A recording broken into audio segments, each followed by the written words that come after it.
죽음에 대한 그런 자연스러운 대화와 토론 과정을 통해서 죽음에 대한 긍정적인 그런 인식을 이끌어내므로 죽음에 결부된 여러 가지 정서적 문제를 해결할 수 있다는 겁니다.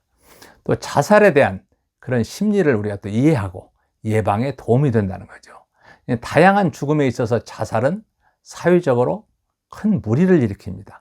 물론 자살은 절대 미화될 수 없음을 주지시키고 생명에 대한 그런 경외감이라든가 자살의 동기라든가 징후 등을 심층적으로 살펴보므로써 그 실제 자살 예방에 도움이 될 수 있다는 겁니다.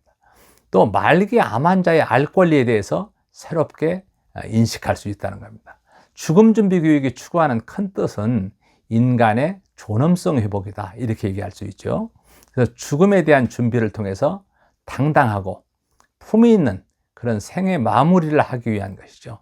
이런 점에서 죽음이 임박한 자에게 진실을 밝힘으로써 바로 신뢰를 구축하고 영원한 이별에 따른 가족 간의 준비의 시간이 필요함을 일깨워 줍니다. 그리고 죽음과 관련된 윤리적인 문제를 배운다는 거죠. 사회적으로 문제가 되고 있는 어떤 안락사, 존엄사 등의 진지한 토론을 통해서 생명에 관한 그런 윤리와 인간의 존엄성, 또 그에 따른 권리, 이런 것들, 이것이 무엇이 가장 인간적인가를 진지하게 살펴봄으로써 성숙한 죽음의 윤리를 이끌어낼 수 있다는 거죠. 그리고 이제 죽음과 관련된 법률에 대해서 배울 수 있다는 겁니다. 인간은 태어나는 순간 바로 사회적 존재로서 법률적 권리와 의무를 지니게 됩니다. 그래서 죽음은 존재의 사라짐으로 이 같은 것으로부터 벗어나는 재산이라든가 법률적인 것, 남은 가족에게 이런 것들이 이제 승계될 필요가 있죠. 근데 죽음 준비 교육을 통해서 어떤 죽음의 판정이라든가 장기이식이라든가 시신기직이라든가 유언장 작성이라든가 이런 그 죽음에 관한 전반적인 것을 이제 다루게 되는데, 말 그대로 웰다잉 확산에 따른 장기 기증을 서약을 하는 사람이 늘어난다는 것은 사회적으로 매우 고무적인 현상이다, 이렇게 얘기할 수가 있습니다.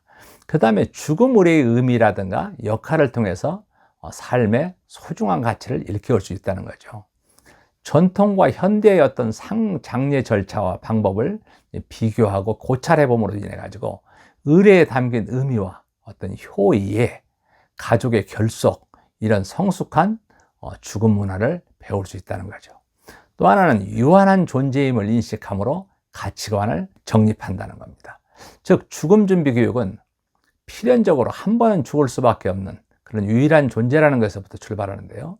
이는 시간과 관계의 중요성과 소중한 그런 가치를 깨닫게 된다는 점에서 매우 중요하다 할 수 있습니다.